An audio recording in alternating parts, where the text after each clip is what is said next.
O advogado Utterson era um homem de aspecto austero, pouco sorridente, de poucas palavras, tímido. Entretanto, era também bondoso e tolerante com seus amigos. Dentre esses amigos estava Richard Enfield, um parente distante, com quem Utterson costumava passear aos domingos pelas ruas de Londres. E foi em um desses passeios que Enfield comentou sobre um fato terrível que havia presenciado. Segundo ele, um sujeito sinistro, chamado Hyde, havia espancado e roubado uma garotinha naquela área e, depois de capturado, acabou por entregar à sua vítima um cheque, cujo valor foi bastante expressivo. Mas o detalhe que chamou mais atenção foi o nome da pessoa que assinou o cheque. Alguém muito respeitável e que não fazia sentido ter qualquer ligação com aquela figura. Naquele mesmo dia, Utterson vai até o seu escritório, abre um cofre e retira um documento. É o testamento do Dr. Henry Jekyll, onde, em caso de seu falecimento, todo o seu patrimônio iria para as mãos de Edward Hyde. O documento também dizia que, em caso de desaparecimento ou ausência inexplicável de Jekyll durante um período superior a 3 meses, Hyde estaria de posse dos bens de Jekyll. Utterson fica desconfortável com aquela situação, já que, apesar de estranhar o documento de Jekyll, ele agora sabia da natureza criminosa de Hyde, figura que ele ainda não conhecia pessoalmente. Intrigado com aquela situação, Utterson resolve procurar o Dr. Lanyon, que, assim como ele, também era um grande amigo do Dr. Jekyll, a fim de entender aquela situação. Entretanto, Lanyon lhe conta que tem visto Jekyll com muita raridade. Utterson então lhe pergunta se ele tem alguma informação sobre um protegido de Jekyll chamado Hyde, mas Lanyon nunca tinha ouvido falar naquele nome. Utterson acabou indo dormir aquela noite sem nenhuma resposta. Alguns dias depois, Utterson recebe um convite de Jekyll para um jantar em sua casa e não deixaria de aproveitar aquela oportunidade para tentar entender o que estava acontecendo com seu amigo.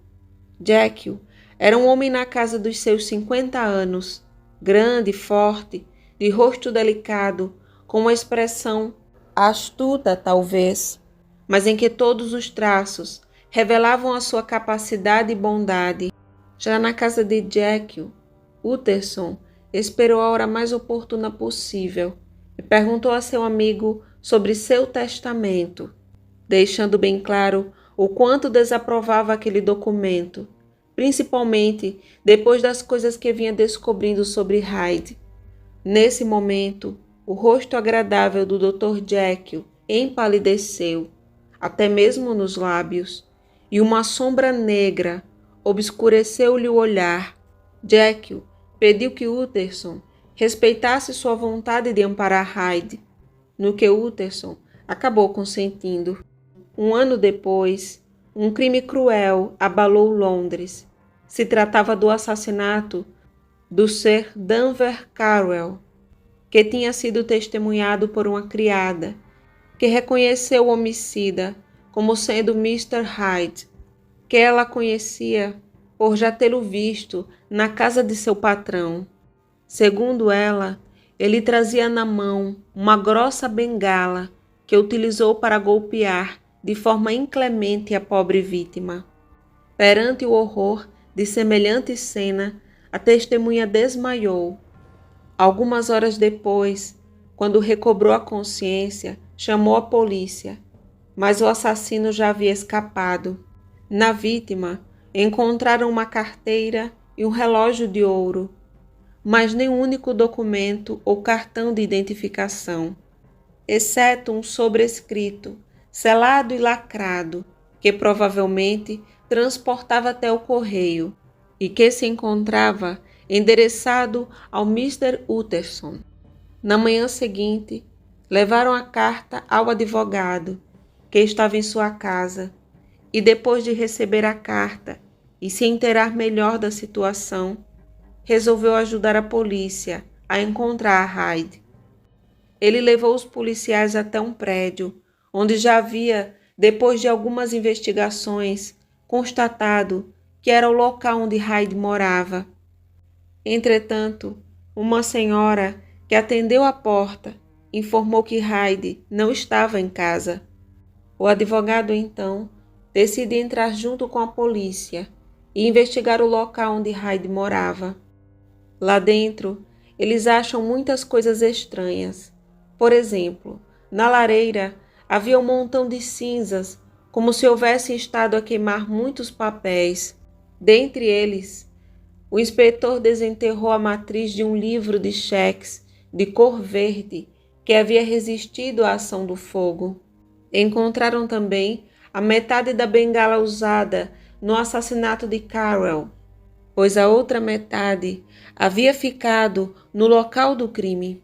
À noite, Utterson foi até a casa do Dr. Jekyll. Polly, que era mordomo do Dr. Jekyll, de imediato abriu a porta para ele e o levou até o laboratório, onde Utterson confrontou Jekyll acerca de sua amizade com Hyde, pois a essa altura Jekyll poderia inclusive ter problemas com a polícia. Jekyll afirmou a seu amigo que havia rompido relações com Hyde e ignorava seu paradeiro, e entregou a Utterson uma carta que, segundo ele, havia sido escrita por Hyde, onde o mesmo se despedia de seu benfeitor e afirmava que partiria para longe. Utterson ficou mais tranquilo por entender que Hyde agora estava longe. Entretanto, ao sair daquele laboratório e conversar um pouco com Polly, ele constatou que aquela carta não havia sido entregue pelo correio. Concluiu que poderia ter sido escrita, quem sabe até, no gabinete do laboratório, e isso trouxe de volta a sua inquietação. Ele se viu então perdido, sem saber como ajudar Jekyll, e sentiu a necessidade de se aconselhar com alguém, e isso o levou a procurar Mr. Guest, o seu secretário, e uma pessoa de sua inteira confiança, que tinha entre suas convenientes habilidades um grande conhecimento em escrita e grafologia. Por isso, deu a carta de Hyde para que Guest analisasse, coisa que ele o fez com bastante entusiasmo. Entretanto, a conclusão do analista foi perturbadora. Ele comparou a carta de Hyde com um convite para jantar escrito por Jekyll e, colocando as duas folhas de papel, uma ao lado da outra, comparou rapidamente o conteúdo de ambas e constatou que possuíam uma semelhança singular. Em muitos aspectos, as duas escritas são idênticas, só se diferenciam na inclinação das letras. Utterson guardou a carta no cofre e ficou espantado com aquela situação, pois não entendia como era possível que Jekyll se prestasse a falsificar aquela carta por causa de um assassino. Os dias passaram e foram oferecidas milhares de libras como recompensa pela captura de Hyde, mas ele simplesmente havia desaparecido. Estava fora do alcance da polícia, como se nunca tivesse existido. À medida que o tempo passava, o advogado Utterson começou a recompor-se da sua inquietação e a sentir-se mais tranquilo consigo mesmo. Em seu entender, a morte do Sir Danvers estava mais que compensada com o desaparecimento de Mr. Hyde. Afastado então daquela funesta influência, o Dr. Jekyll começou uma nova vida, saiu do seu retiro, recuperou as relações com os amigos, voltou a ser outra vez seu hóspede ou anfitrião habitual, e se até então havia sido conhecido pelas suas obras de beneficência, agora não se distinguia menos pela sua devoção. Estava sempre muito atarefado Fazia muito exercício ao ar livre e todo o bem que podia. O seu rosto parecia radiante e aliviado, como se no seu íntimo tivesse a consciência de ser útil. Entretanto, alguns dias depois, o cenário mudou. Utterson começou a ter seu acesso negado à casa de Jekyll, que voltou a ficar recluso, até que Utterson resolveu visitar o Dr. Lanyon, onde sabia que seria sempre bem-vindo. Mas Lanyon estava muito mal. O homem de rosto rosado havia agora empalidecido. Estava visivelmente mais magro, mais calvo e mais velho. Mas o que mais chamou a atenção do advogado não foram tanto esses sinais de repentina decadência física, mas antes o semblante daqueles olhos e algo na conduta de seu amigo que parecia testemunhar o terror profundamente arraigado no seu espírito. Quando Utterson lhe fez uma observação sobre o seu aspecto, Lanyon reconheceu com grande firmeza que era um homem condenado à morte, pois havia sofrido um choque emocional do qual jamais se recuperaria. Uma semana depois, o Dr. Lanyon caiu enfermo de cama e em menos de 15 dias morria. Aconteceu que num certo domingo, Utterson dava o seu habitual passeio dominical com Mr. Enfield, quando ambos, ao passarem pela casa de Jekyll, perceberam que uma das 3 janelas, a do meio, encontrava-se entreaberta e que Jekyll estava sentado muito próximo dela, a apanhar ar, com um semblante de infinita melancolia, como um prisioneiro sem esperança. Utterson começou a conversar com Jekyll. Chegou a apresentar seu primo Enfield. Jekyll chegou a sorrir enquanto conversavam, mas de repente o sorriso em seu rosto foi substituído por uma expressão tal de terror e desespero que gelava o sangue. Os 2 homens que estavam a presenciar aquela cena deram meia volta e foram embora. Uma noite, depois de jantar, Utterson estava sentado junto da chaminé quando foi surpreendido com a visita de Polly, que o chamava até a casa de Jekyll, pois algo de muito errado estava acontecendo por lá. Quando chegaram à casa de Jekyll, encontraram todos os empregados aterrorizados e recolhidos no vestíbulo. Eles falaram para Utterson que algo muito estranho estava acontecendo no laboratório com o Dr. Jekyll. Então Polly acompanhou Utterson até o laboratório. Ao chegar à porta, Utterson chamou por Jekyll. A voz do outro lado o mandava ir embora. Polly então contou-lhe que aquela voz não era de seu patrão. Ele acreditava que Jekyll havia sido assassinado há uns 8 dias, pois uma série de acontecimentos estranhos o faziam crer que quem estava naquele laboratório era Mr. Hyde. Por isso Utterson resolveu assumir o risco e arrombar a porta do laboratório e ver o que estava acontecendo lá dentro. Ele conseguiu entrar no lugar e, para a surpresa de ambos, no meio do laboratório jazia o corpo de um homem, a contorcer-se de dores, que ainda se mexia espasmodicamente. Aproximou-se dele cautelosamente. Fizeram-no voltar de costas e viram o rosto de Edward Hyde.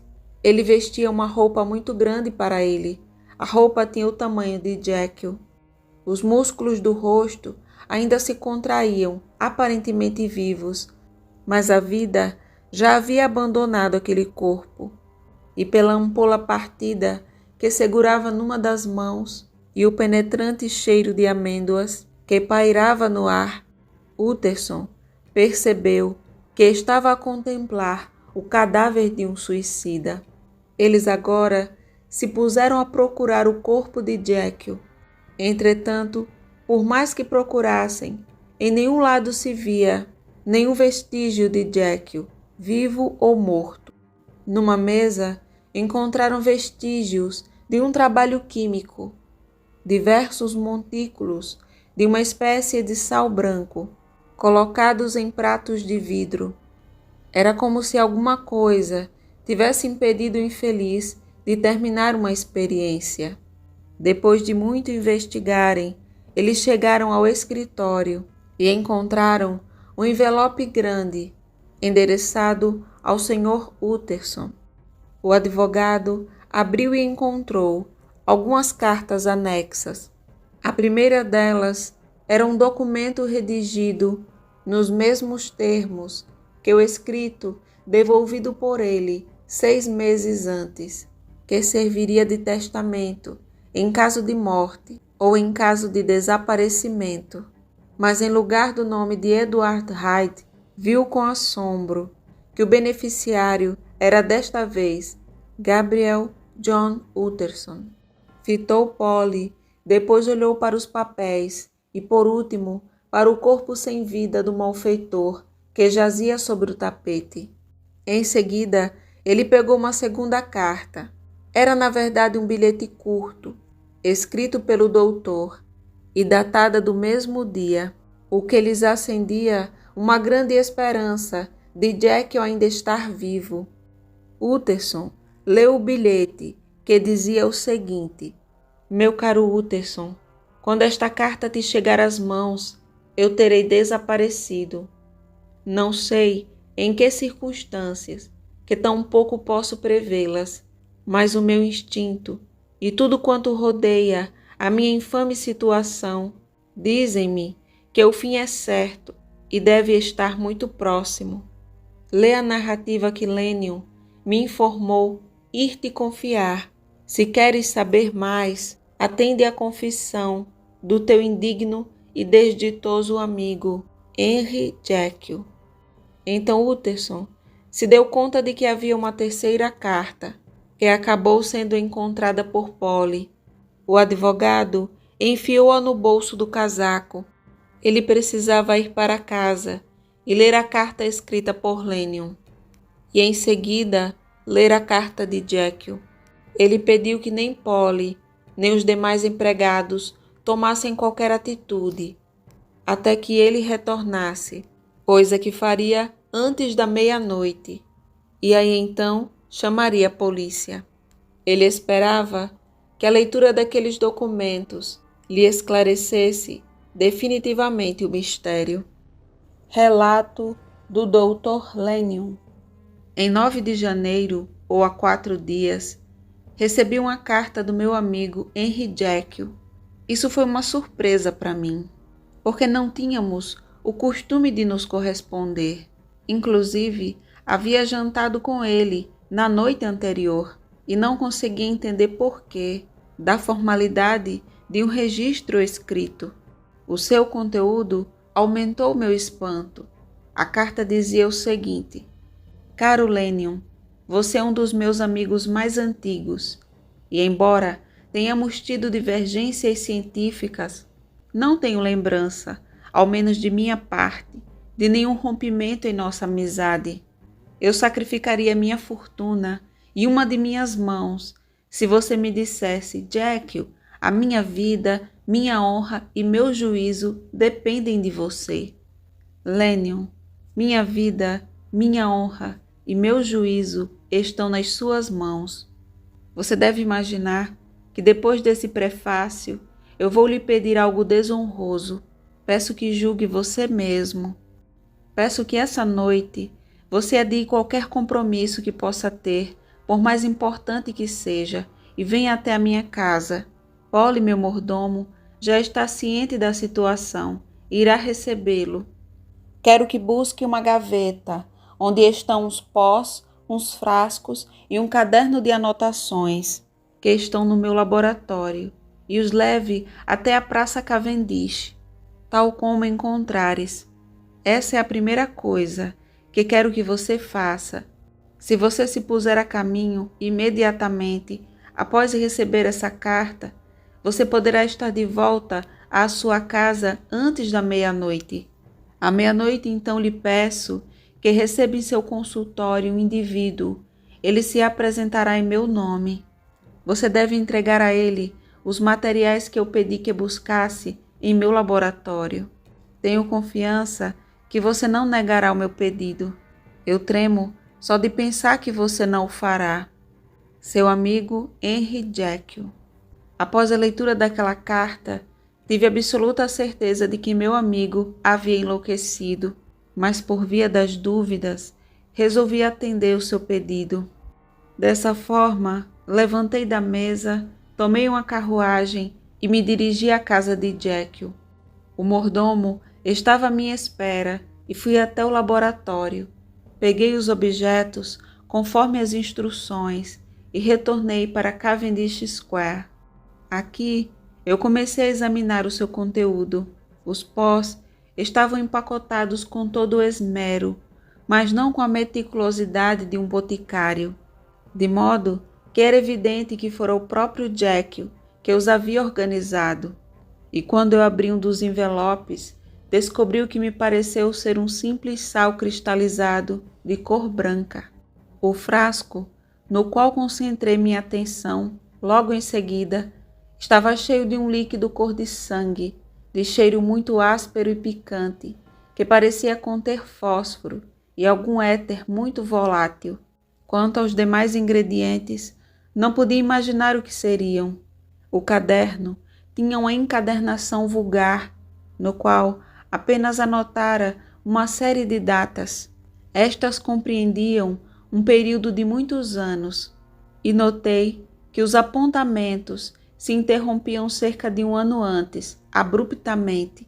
Ocasionalmente, junto de uma data, havia uma breve observação. Geralmente, nada além de uma única palavra: duplicar.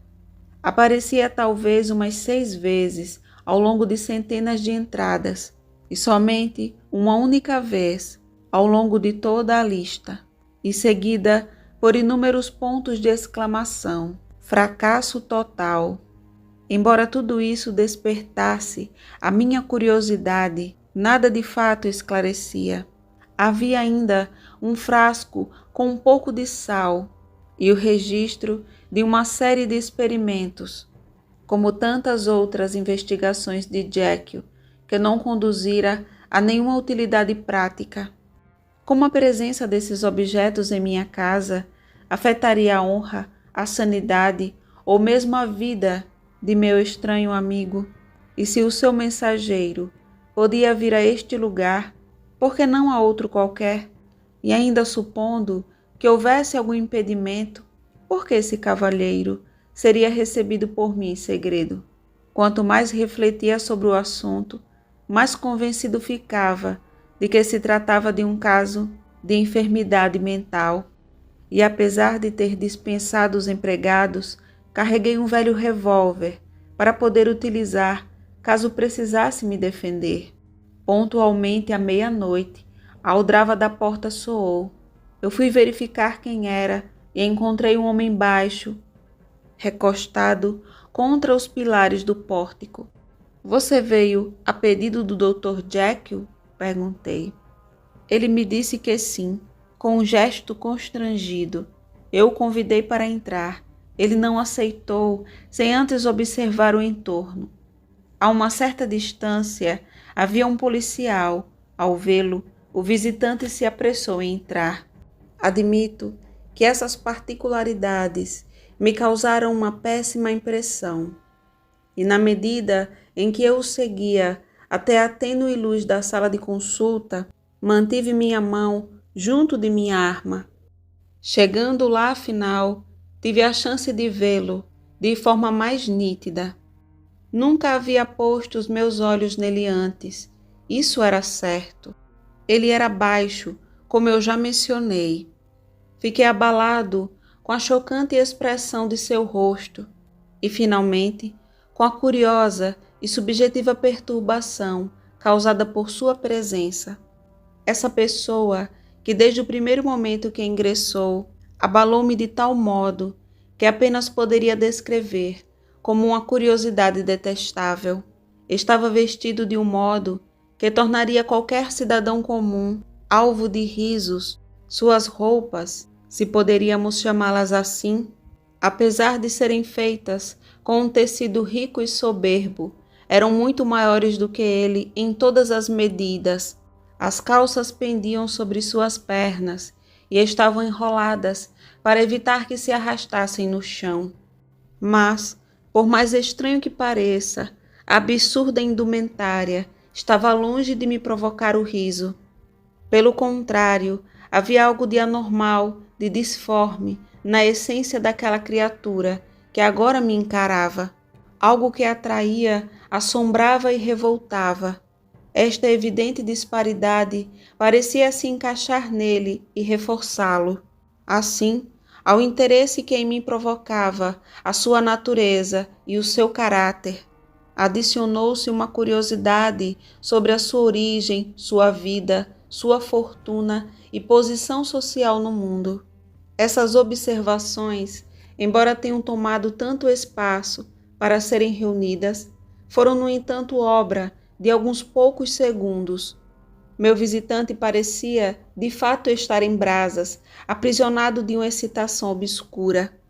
"Ele está com você?" ele gritou. "Estão com você?" E a sua impaciência era tão evidente que ele mesmo deitou as suas mãos sobre meus braços e tentou me sacudir. Eu o afastei, consciente de que seu toque possuía certa dor lacinante que percorria o meu sangue. "Acalme-se, meu caro", disse eu. "Não se esqueça de que ainda não tive o prazer de lhe conhecer. Sente-se, por favor."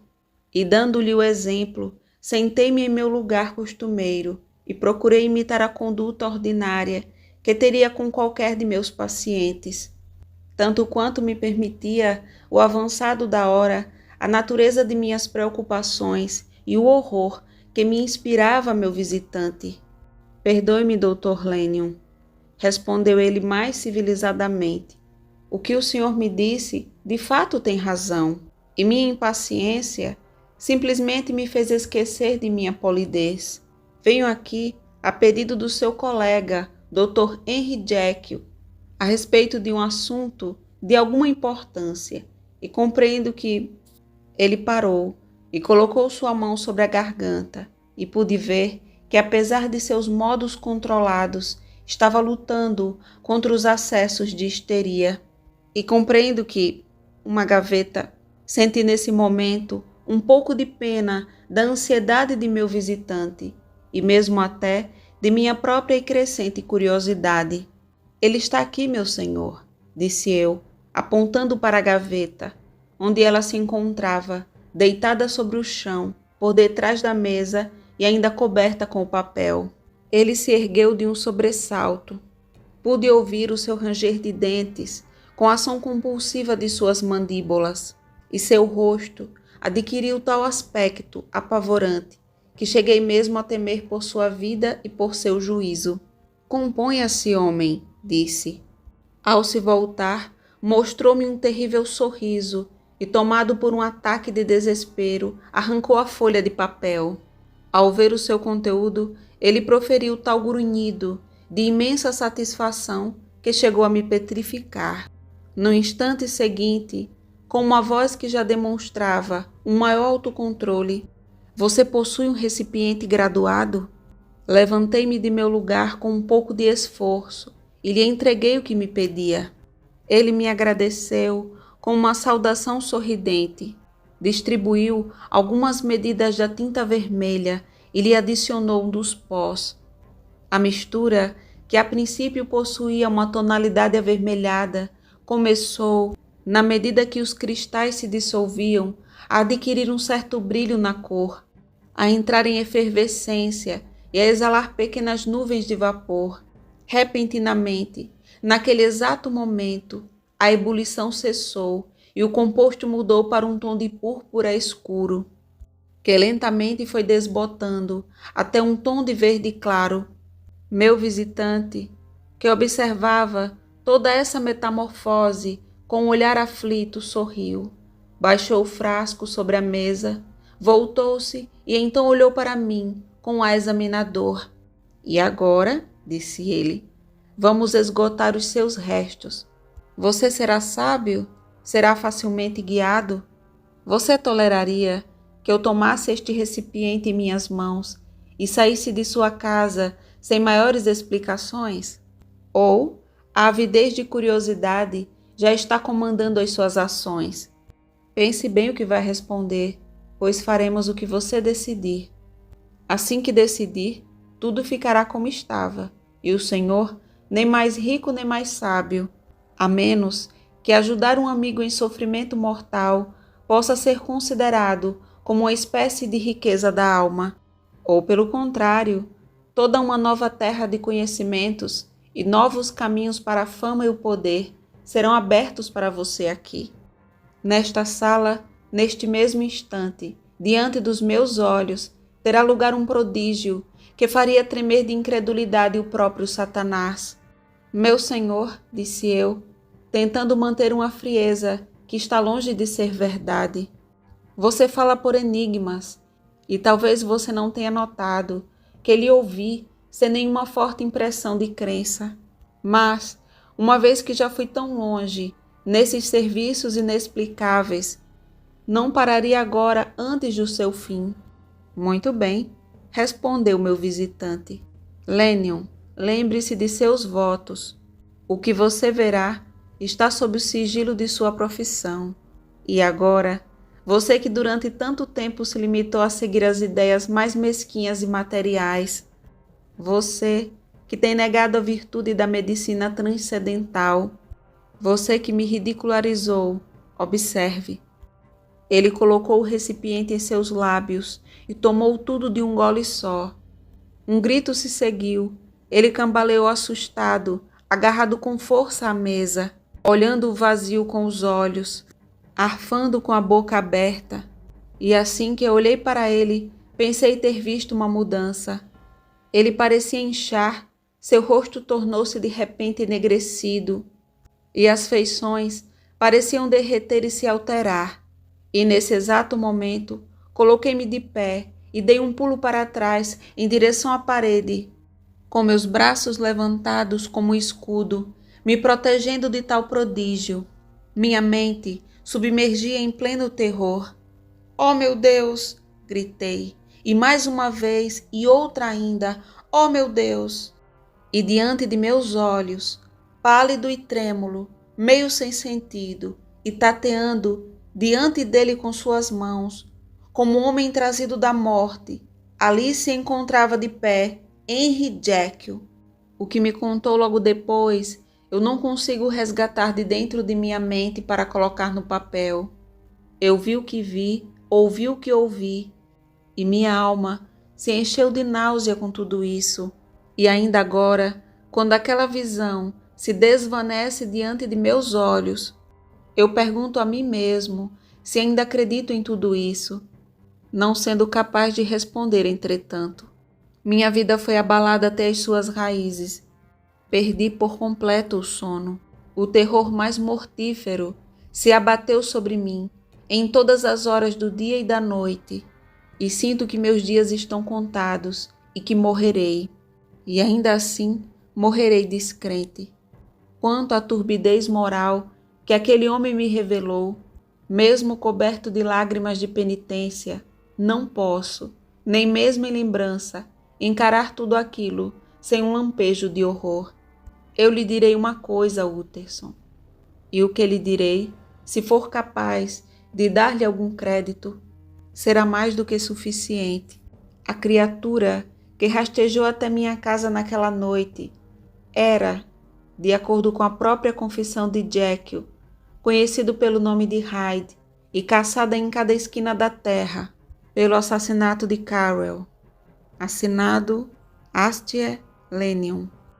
Narrativa de Henry Jekyll. Fui herdeiro de grande fortuna e dotado de excelentes qualidades, inclinado por natureza para o trabalho. Sempre tive o afeto e o respeito das pessoas mais instruídas e bondosas entre os meus semelhantes. E tudo fazia supor que eu teria um futuro com grandes garantias, próspero e honroso. Para falar a verdade, o pior dos meus defeitos era a impaciência e uma certa propensão para o divertimento, que, contudo, fez muitos felizes, mas que se tornou difícil reconciliar com meu arrogante desejo de me apresentar em público com a cabeça erguida e aspecto sisudo. Daí ter chegado quase a dissimular as minhas emoções, a ocultar os meus pequenos prazeres, e que quando atinge a idade da reflexão, em que o homem começa a olhar à sua volta, a fazer o inventário dos seus regressos e a considerar a sua posição social, já me encontrava profundamente comprometido numa vida dupla. Para muitos, as irregularidades de que eu era culpado teriam sido inclusive motivo de riso, mas não para mim, que desde o momento dos ideais antes traçados, não podia senão vê-las e ocultá-las com uma sensação de vergonha. Foi, pois, a exigência das minhas aspirações, e não o meu particular desregramento, que me fez ser tal como era, e o que separou no meu íntimo, com um fosso mais profundo que a maioria dos homens, essas duas regiões do bem e do mal, em que se dividia a natureza humana. Obrigado pelas circunstâncias, refleti intensa e repetidamente nessa dura lei da vida, que é a essência de toda religião e que é uma das fontes mais abundantes de dor. Embora minha dualidade fosse tão profunda, não me sentia um hipócrita, porque os meus dois rostos eram totalmente verdadeiros. Eu era o mesmo, quando, abandonando toda moderação, me atirava aos braços da desonra, ou quando, trabalhando à luz do dia, promovia a ciência para aliviar a dor e o sofrimento. A causalidade quis que os meus estudos científicos, que me orientavam por completo para o místico e para o transcendente, estimulassem e produzissem na minha essência uma intensa luz sobre a luta constante das minhas duas personalidades. Dia a dia, com a moral e com o intelecto, aproximava-me a passos firmes dessa verdade, por cuja descoberta incompleta fui condenado a tão espantoso naufrágio. O homem não é autenticamente um, mas sim dois. E digo dois, porque o meu próprio conhecimento não foi mais além. Outros seguirão meu exemplo, outros me superarão. E atrevo-me a profetizar que, no fim, o homem será reconhecido como um ser habitado por seres múltiplos, incongruentes e autônomos. Da minha parte, e devido às características da minha existência, avançava forçosamente numa única direção. Aprendi a reconhecer a primitiva dualidade do homem na minha própria pessoa. As duas naturezas que lutavam na minha consciência eram minhas, porque eu era em essência ambas. Desde o início, ainda antes das minhas descobertas científicas, começarem a sugerir-me a possibilidade de tal milagre. Dediquei-me a pensar placidamente, como se tratasse de um sonho querido, na possibilidade de separar esses dois elementos. Se cada um deles, dizia eu, pudesse habitar em identidades diferentes, a vida libertar-se-ia do que hoje se me afigura insuportável. O injusto poderia seguir o seu caminho, despojado das aspirações e do remorso do seu irmão gêmeo, mais reto. E o justo avançaria com segurança e firmeza pela sua senda ascendente, realizando as boas obras nas quais encontra prazer e sem se expor às desgraças e à penitência, provocadas por esse espírito perverso e desconhecido. Esta era a maldição da humanidade. O fato desses dois ramos incongruentes estarem unidos com tanta força, que nas agonizantes entranhas da consciência, estes gêmeos opostos lutavam continuamente entre si. Então, como dissociá-los? Estava tão absorto nas minhas reflexões, quando, como disse, da mesa do laboratório surgiu um débil raio de luz que começou a iluminar o horizonte. Comecei a perceber cada vez mais profundamente, como jamais poderia imaginar, a temerosa imaterialidade, a transparente inconsciência deste corpo aparentemente tão sólido em que estamos aprisionados. Dei-me conta de que certos elementos possuíam a capacidade de alterar e arrancar essa vestimenta carnal, do mesmo modo que qualquer sopro de vento agita o toldo de uma loja. Não entrarei em profundidade no aspecto científico da minha confissão. Primeiro, porque acabei por perceber que o homem está ligado indissoluvelmente ao seu destino e à carga da sua própria vida. E quando procura libertar-se desse peso, regressa novamente a ele com uma pressão maior e mais terrível. Segundo porque, aí, como evidenciará o meu relato, as minhas descobertas eram incompletas. Bastará dizer que não só fui capaz de separar o meu corpo material da emanação de certos poderes que formam o meu espírito, como também logrei elaborar uma droga, graças à qual a supremacia desses poderes foi destronada e suplantei o meu aspecto com uma segunda aparência, não menos natural para mim, já que era a expressão dos mais baixos componentes da minha alma e tinha em si a sua marca. Durante largo tempo, estive na dúvida antes de pôr em prática esta teoria. Sabia que corria perigo de morte, porque uma droga com tal capacidade de controle sobre o mais íntimo da identidade poderia igualmente, por um simples erro de dose ou pelas circunstâncias em que é ministrada, aniquilar de todo esse tabernáculo imaterial que eu pretendia modificar. Mas, finalmente, a tentação de levar a cabo uma experiência tão singular e profunda conseguiu vencer todos os meus temores. Havia já algum tempo que tinha preparado a tinta. Em seguida, adquiri numa empresa de produtos químicos uma grande quantidade de um sal especial, que, graças a experiências anteriores, sabia ser o último ingrediente de que necessitava. E a altas horas de uma noite maldita, misturei todos os elementos. Vi-os afundirem-se juntos e fumegarem no vaso. E quando a fervura cessou, enchi-me de coragem e ingeri a poção. Em resultado, fui abalado por umas sacudidelas atrozes, por um ranger de ossos, um enjoo mortal e um horror de espírito que o momento do nascimento e da morte não podem superar. Depois, essa agonia começou a desvanecer suavemente e voltei a mim, como se estivesse a convalescer de uma terrível enfermidade. Havia algo de estranho nas minhas sensações, algo indescritivelmente novo e, pela sua novidade, indescritivelmente agradável. Senti-me mais jovem, mais leve, fisicamente mais feliz, enquanto exteriormente experimentava uma poderosa fogosidade. Pela minha imaginação, cruzavam-se imagens sensuais e desordenadas que avançavam em louca correria.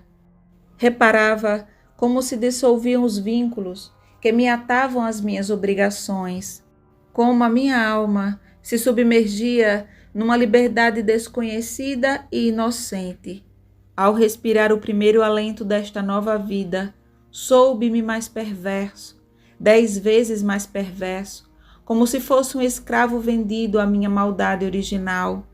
E naquele momento, o mero pensamento desse fato atraía-me e deleitava-me, como se tratasse de um vinho especial. Espreguicei-me exultante pela frescura destas sensações, e no ato dei-me conta de que a minha estatura havia minguado. Nesse momento, não tinha qualquer espelho no laboratório. O que se encontra a meu lado, enquanto escrevo agora, trouxe-o depois, precisamente devido a estas transformações. Contudo, a noite havia se transformado em madrugada, e esta, negra como era, estava prestes a ceder o passo ao dia. Os moradores da minha casa ainda estavam mergulhados no sono mais profundo, e, incentivado como estava pela esperança e pelo triunfo, decidi-me a aventurar-me até o meu quarto, revestido da minha nova forma. Atravessei o pátio, onde as constelações me contemplavam com assombro lá do alto, pois era a nova criatura desse tipo que se apresentava à sua insone vigilância. Deslizei pelos corredores como se fosse um estranho em minha própria casa, e ao chegar ao quarto, Vi pela primeira vez qual a aparência de Edward Hyde. Aqui devo falar apenas teoricamente, dizendo não o que sei, mas antes o que considero mais provável, o lado perverso da minha natureza, e que agora havia ganho uma nova forma corporal, era menos forte e estava menos desenvolvido que o lado bom, de que acabava de se separar. De certo modo era lógico, pois no decorrer da minha vida, que afinal havia sido, na sua quase totalidade, uma vida dedicada ao esforço, à virtude e à renúncia, havia-o exercitado e esgotado muito menos. Calculei que essa era a razão de Edward Hyde ser muito mais baixo, magro e jovem que Henry Jekyll. Enquanto o bem brilhava no semblante de um, o mal estava clara e amplamente escrito no rosto do outro. De resto, esse mal, que todavia devo considerar como o aspecto mortífero do homem, havia deixado no meu corpo uma marca de deformidade e degeneração. Não obstante, ao ver refletido esse feio ídolo do espelho, não sentia asco, mas apenas um arrebatamento de alegria. Esse também era eu. Parecia-me natural e humano. Apresentava-se a meus olhos como uma imagem mais vívida do meu espírito, mais expressiva e simples que o semblante imperfeito e dividido que até então me havia habituado a chamar meu. E nisso, sem dúvida, não estava enganado. Observei que, sob a aparência de Edward Hyde, ninguém podia aproximar-se de mim sem experimentar um visível tremor na sua carne. Creio que isto se deve ao fato de todos os seres humanos com quem tratamos serem uma mistura do bem e do mal.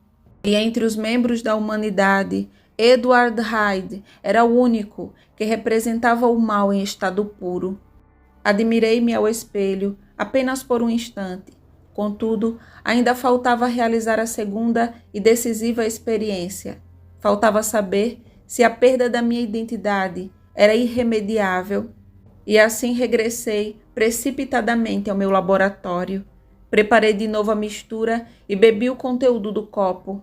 Uma vez mais, sofri os abanões da desagregação e de novo voltei a mim com a personalidade, a estatura e o rosto de Henry Jekyll. Naquela noite, havia chegado a uma encruzilhada fatal. Se me tivesse aproximado da minha descoberta com o espírito mais nobre, se me tivesse arriscado a experimentar sob o império de aspirações generosas ou piedosas, tudo teria sido diferente, e dessas agonias de nascimento e morte teria surgido um anjo em vez de um demônio. A droga não tinha capacidade discriminatória, não era nem diabólica nem divina. Apenas abria as portas do cárcere do meu âmago. Assim, a minha virtude sucumbia, a minha perfídia, despertada pela ambição, mantinha-se alerta, disposta a aproveitar a oportunidade, e o que aparecia não era outra coisa senão Edward Hyde. Daí que, apesar de possuir agora duas personalidades, bem como duas aparências, uma era o completo mal, enquanto a outra continuava a ser o antigo Henry Jekyll. Assim, pois, o passo que havia dado encaminhava-se para o pior de mim mesmo. Naquela altura, eu tinha uma predisposição a prazeres, como posso dizer, pouco dignos. Mas, por outro lado, era um homem já de meia idade, conhecido e respeitado. E essa contradição ia se tornando cada vez mais insuportável à medida que o tempo passava. Pensei que a solução seria dar a Hyde um endereço. Para isso aluguei e mobiliei uma casa para ele. Cheguei inclusive a contratar uma criada para atendê-lo. Dei ciência a todos os meus empregados de que Hyde teria passagem livre em minha casa. Redigi um testamento onde deixava meus bens para Hyde, pois se algo acontecesse com a minha personalidade Jekyll, utilizaria a minha face Hyde, sem contudo deixar de ter acesso aos meus bens. Com isso, eu aparecia para a sociedade como uma pessoa respeitável, mas podia me lançar na libertinagem sem consequências. Mas as coisas começaram a sair do controle, pois as atitudes de Edward Hyde foram se tornando monstruosas, e quando eu voltava a ser Jekyll, ficava aterrorizado diante da perversidade experimentada pelo meu outro lado. Entretanto, eu calava o poder da minha consciência, dizendo para mim mesmo que quem havia praticado os atos de maldade era o Hyde e não eu. Mas mesmo assim, eu tentava reparar os danos causados por ele. Certa vez, ocorreu um incidente com uma menina, e isso despertou a ira de um homem que vinha passando. Ele e outros seguiram Hyde. Pensei que iria morrer nesse dia. Hyde então os levou até a porta de sua casa, e para acalmar a ira daquelas pessoas, ele deu-lhes um cheque assinado por mim. Por isso achei importante criar uma assinatura falsa para ele. Alguns dias se passaram e algo muito estranho aconteceu. Pela primeira vez, eu fui dormir Jekyll e me acordei na manhã seguinte transformado em Hyde. Como poderia explicar esse acontecimento? Eu comecei então a pensar nas consequências que minha dupla forma de vida poderia gerar. Percebi que o meu lado mau havia se tornado mais forte. Percebi também que o corpo de Hyde havia ficado maior. Comecei então a ficar preocupado, pois caso isso progredisse, a personalidade de Hyde poderia vir a se tornar a mais forte. As minhas reflexões me levavam a crer que teria que decidir com qual personalidade iria ficar. E essa não era uma decisão fácil, pois ser o Jekyll, de forma definitiva, implicava em deixar morrer meus desejos, aos quais havia me entregue e me saciado tantas vezes.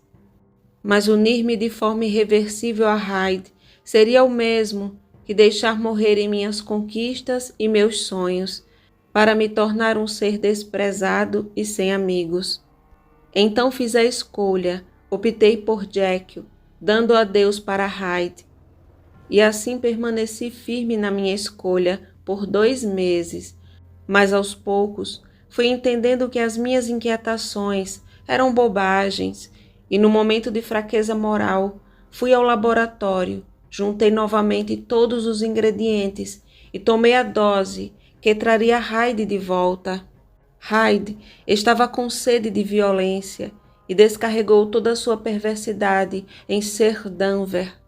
No dia seguinte, fiquei sabendo que alguém havia presenciado o crime e que Hyde estava sendo caçado por todos os lados e que bastava ele pôr os pés na rua para ser levado à forca. Então me refugiei na minha personalidade Jekyll e busquei me redimir do passado. Comecei a trabalhar arduamente para aliviar o sofrimento de outras pessoas. Tudo ia aparentemente bem, até que num certo dia sentei-me num banco próximo à janela para tomar ar e ali olhava e cumprimentava os passantes, até que comecei a me sentir mal. Me deu um enjoo horrível e comecei a estremecer. Quando tudo isso passou e me recuperei, me senti fraco, até que comecei a perceber que as roupas estavam grandes para mim. E quando me olhei no espelho, percebi que havia me transformado em Edward Hyde. Isso era horrível. Eu deixava de ser o homem respeitado, rico e estimado, para me tornar um perseguido sem lar, um assassino procurado, um condenado à forca. Eu precisava resolver aquela situação. Tinha que tomar a droga e voltar a ser o Jekyll. Mas havia um problema. Os ingredientes estavam no meu laboratório e não poderia ir até lá sem que meus empregados me vissem e me entregassem à polícia. Então pensei em pedir a ajuda de Lanyon. Para tanto, consegui sair de casa sem ser visto e me hospedei em um hotel na rua Portland, onde eu, na verdade Hyde, consegui um quarto e conseguiu com os empregados os materiais de que necessitava para escrever 2 cartas, uma para Lennion e a outra para Polly, e mandou que colocassem no correio. Hyde ficou esperando cheio de temor. Assim que chegou a noite, ele pegou uma carruagem. Ele, pois não posso dizer eu, essa criatura terrível não tinha nada de humano, apenas era habitada pelo ódio e pelo medo. Quando a meia-noite chegou, ele bateu na porta de Lennion.